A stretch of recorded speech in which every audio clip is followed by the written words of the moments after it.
I love the character. He's everything that I wish I could be as a man. He's good for the sake of good, and that's a fun character to try and portray. And the creative forces behind the film are fantastic. The world around him is a different place. He's from a different era, and I think that era really defines who he is. I think the modern day is a bit more flash and style, and a bit more selfish and a bit more impersonal. There's a lot of technologies that put blocks in between people, and the 40s, there was much more of a maybe a direct and honest sincerity to the way people behaved, and I think human interaction breeds manners, and just it's a way of life that I think Steve has just become accustomed to, and it's a different world that he has to get used to.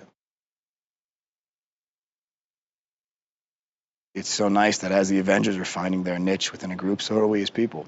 And it's great. It's so far it's been a very healthy family. It's almost too good to be true right now. I should knock on wood because things have gone so disgustingly well.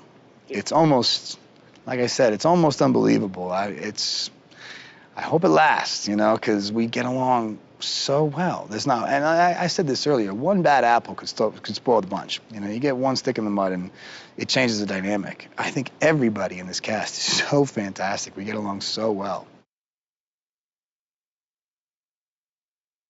I think Cap, feels a little bit of a kinship with the guy. They're both saddled with an immense amount of responsibility. They're both kind of fish out of water. Banner had done a good job of hiding and doing his own thing, and then he's brought back to a place that he didn't choose to be, and he's adjusting to a foreign environment just like I am. So I think there are similarities to their characteristics, or to their situation at least. And I think for the most part, I feel like Cap is kind of like a parent in a lot of ways. I think he just looks out for people. Banner is obviously in a sensitive situation, so I think Cap is doing what he can to make him feel comfortable and adjusted. And Ruffalo, I can't say enough about Ruffalo. He's fantastic. He's one of those actors that's like he throws himself into it. Well, I think first it's his understanding of the comic book world. He's a fan first and foremost. He knows comic books, so it's not like there's never a question in my brain as to whether or not the fanboys will approve of what we're choosing to do. If all of a sudden I'm shooting a gun and you think, well, would Cap shoot a machine gun? If Joss said it's okay, it's okay, because he is that demographic.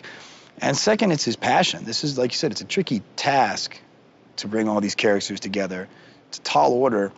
You couldn't do this movie if you didn't absolutely love this genre. You couldn't have a director, talented as you want to find one, if he wasn't in love with this style of filmmaking, the comic book characters and crazy sets and superpowers and things like that. Joss, I think, just eats it up.